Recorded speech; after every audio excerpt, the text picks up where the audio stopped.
Now after caching our simulation to disk, let's make sure that load from disk is turned on that cache, so it's not constantly writing these frames. Important not to forget that.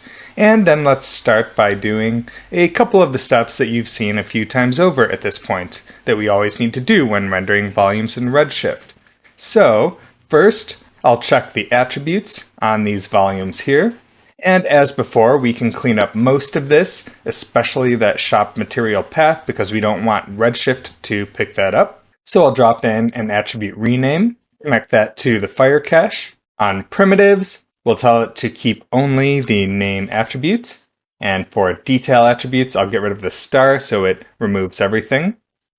So now the look of this fire isn't showing up properly in the viewport anymore. But not to worry, everything will still look fine in the render. I'll call that attribute rename, attribute cleanup for clarity, and as we've seen before, we need to break up the velocity vector field into individual XYZ components. So I'll drop in a VDB vector split, and by default, this will split up any vector fields that it finds in the input, and velocity is the only one, so that's splitting up that field there and leaving density and flame untouched.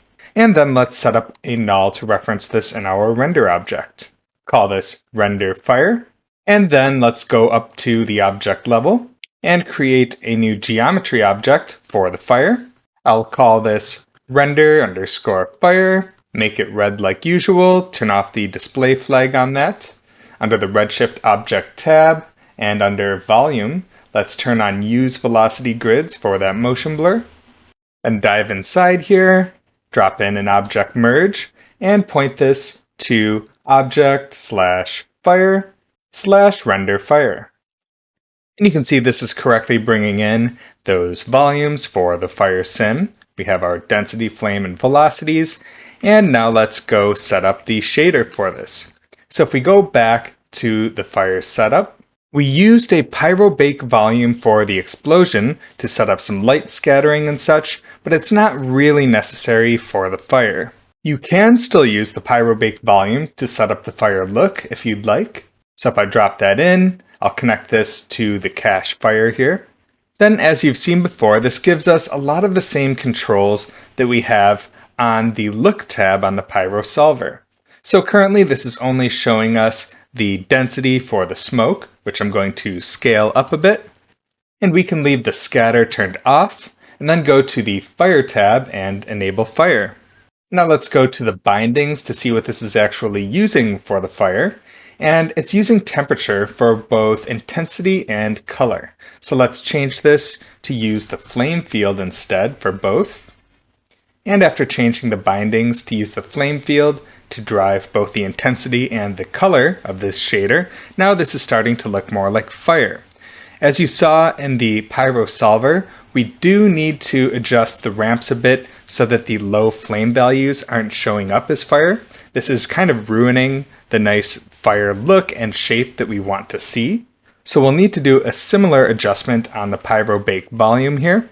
So going over to the fire tab, you can leave this fire set to use this single simple gradient here, or you can select black body from the preset color ramp dropdown here. That's what I would typically use when setting up the look for the fire. And you can see that as soon as we select this, it's looking a bit better already. And I'm going to jump ahead to one of the later frames in the sim after we've calmed down the buoyancy. And then to trim down some of these low flame value areas, we can just grab the black portion of this fire ramp here and bring that point up. And you can see that moving that ramp point really helps to define these flame shapes and get rid of some of those red areas that are just bleeding out a bit too far.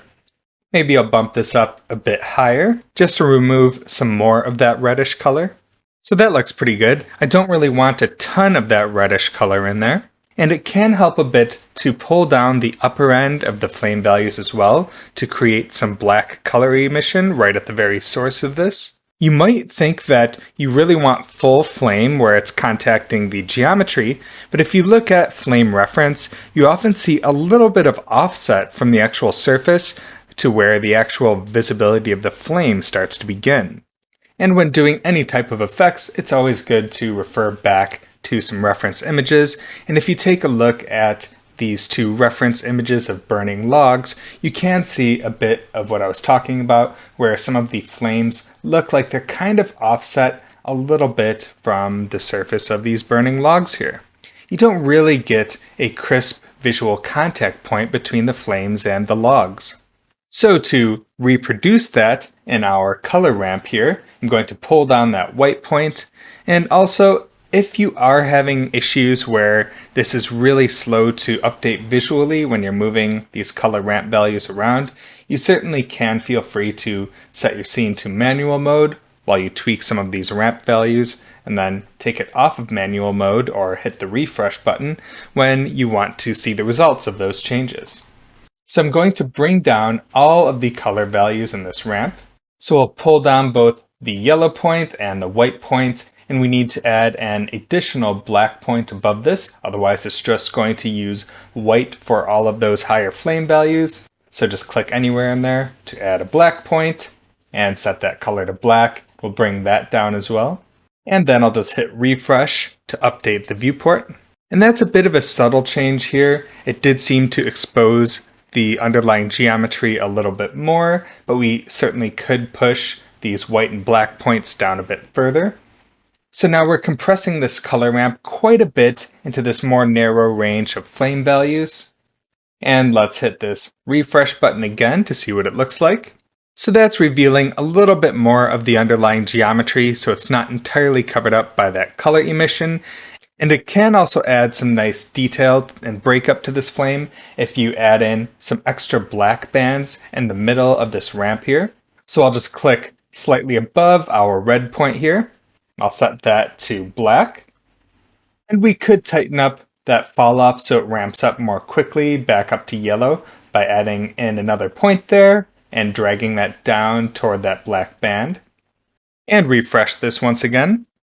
And that didn't make a massive difference in our viewport display. It did seem to maybe break things up a little bit more, but overall I'm happy with how this is looking. So we can go ahead and start rendering this. And as we saw before when we used Pyrobake Volume to dial in the look for the explosion, the shader that is attached to this fire volume geometry here will work straight away in Mantra and Karma and reproduce a look pretty close to what we see in the viewport. In Redshift, we had to do a fair amount of work to get the explosion to pick up the same look as what we saw in the Pyrobake Volume because we were using this more complicated scattering from that Pyrobake Volume, but with the fire emission, it's a little bit more straightforward. So let's go to the material context and create a new RS material builder. Drop that in and call this RS_fire. Then dive inside here, and we can delete this material shader here and drop in a volume instead.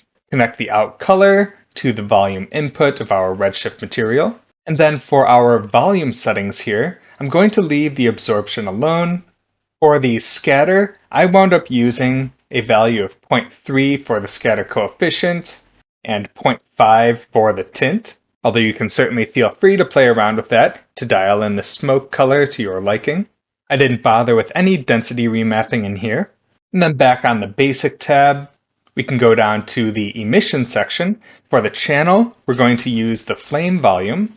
And we may want to tweak it further once we start rendering it, but I'll start by copying over the same color ramp that we set up on that Pyrobake Volume. So going back to the fire setup, and just for clarity, I think I'm going to add a render null after the Pyrobake Volume as well.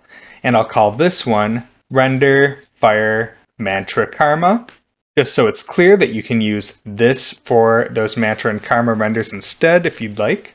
And now let's grab that color ramp that we set up for the fire color here.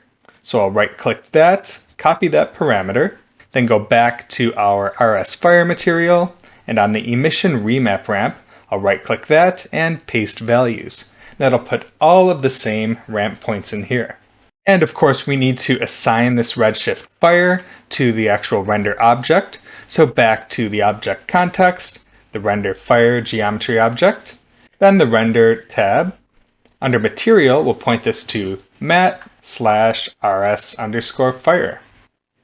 And then to add this to the actual render wrap, let's go to the out context and the explode pyro render here. Under force objects, I'll update this to include the render fire, accept pattern, and ultimately I did render the explosion and fire and shockwave all together.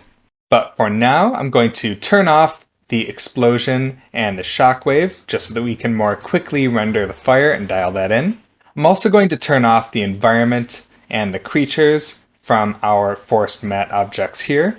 And I will temporarily add those to our force objects so that we can see the fire in context. So that looks all good. For the lights, I'll leave this set to the light dome. We can leave the creature lights turned off for now, although make sure you turn those back on for your final renders. And then we can add our Redshift render view panel, select the explode pyro ROP, and run an initial IPR render to see what our fire looks like. And running this initial Redshift render, this is actually looking quite cool. Those ramps that we set up in the viewport are working pretty well for this initial render here. And of course we can go back to our fire shader and play around with the ramps a bit. And on the Advanced tab, we have these remap controls for the emission range, which will essentially scale the values of the actual flame field that's being used to drive that color emission. So if you want to change where those flame values sit relative to this ramp here, you don't just have to move these points around. You can leave those points alone exactly how they are and remap your actual flame input values to sit in that ramp 0 to 1 range just how you want them. So I'll try making a fairly subtle change. I'll just turn up the max a little bit by 10%. And before re-rendering, I'll take a snapshot of the current frame and then run a new IPR. And that tiny change to the remap range isn't really making a big difference in the look of this, but I think it's all good. I'll leave it as it is. And when dialing in these fire shaders, you really need to render a number of frames to see how this looks in motion, because these flame shapes are really changing quite rapidly frame to frame. You can get a pretty good sense of how it's looking based on a still frame, but to really be confident that this fire is looking how we want it to, we'll need to render a decent frame range.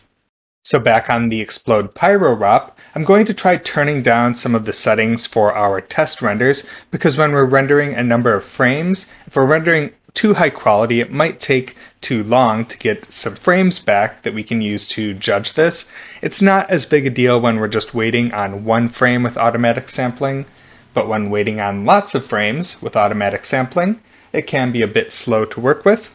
So I'll turn off automatic sampling here. I'll turn the max samples up a bit, which we may need to adjust further once we see the noise level in our test renders, but I'll leave it at 32 and 4 for now. And we can turn down the resolution a bit as well. Right now I'm rendering at 1080 HD. So back on the main tab, we can turn on a resolution override. And let's try rendering at half res for these tests. Then let's check the output settings. So this looks all good. The render is called Pyro, has our HIP name baked in, which helps us to keep track of how different versions of our setup are looking. And to speed things up a bit more, we could also turn off global illumination for the moment. We don't necessarily need to have that on to see how well the fire shader is working, so I'll try turning that off. And let's do a test render to see what this looks like and how fast that goes. And oftentimes when I'm doing a test render, I prefer to turn on bucket rendering, which you can do with this icon here in the Redshift render view.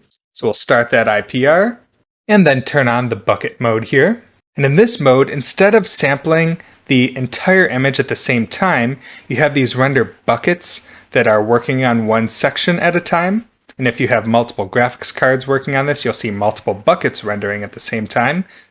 And that rendered pretty quick. It was fairly slow to start the render because this is loading up a bunch of geometry for the creatures and the terrain, but the slowest bit to load up is probably this heavy volume for the fire. So even though Redshift does tend to be quite fast for the actual rendering, sometimes just simply loading up elements from the scene onto the graphics card to run the render can be a bit of a bottleneck. So that's just something to be aware of. So that render seemed sufficiently fast for our initial tests, so I'll save my scene and then try rendering this to disk. Now I've rendered the entire frame range with our current fire shader here, and certainly don't feel like you need to render the entire frame range when you're testing things. It's totally fine to just render a handful of frames to see how things are looking, but overall this is looking quite nice. All of the fire shapes are looking pretty good, and I'm pretty happy with this overall, except for the fact that the fire is looking fairly dull. So we can take our current fire shader and just crank up the amplitude of that color emission so that it doesn't look nearly this dull here. So for the sake of comparison, I'll grab this frame to 26 here and re-render that in our Redshift render view. So this is what the current look of the fire shader is. I'm going to take a snapshot of that frame so that we can easily compare that, and then go to the material context and back inside our fire shader here. And on the basic tab, I'm just going to crank up the scale on the emission here. So let's try cranking that up to 10. And now we're getting some really cool, nice and bright flames, and this is looking awesome. So if you compare that to the previous snapshot, super dull, not very bright and exciting and vibrant like we want our flames to be, and cranking up that emission scale gives us this really nice result here. So this is looking great. I don't feel like we need to make any major changes to this, so let's go back and enable all of the other elements in our Pyro render. So back in the out context, I'll turn off our resolution override. On the Redshift tab, I'll re-enable the global illumination, and on the sampling tab, let's re-enable automatic sampling. And finally, over on the objects tab, let's remove the creatures and the environment from the force objects and re-enable those as matte objects. I'll turn on the creature lights under force lights here, and I'll also enable the shockwave and explosion under the force objects as well.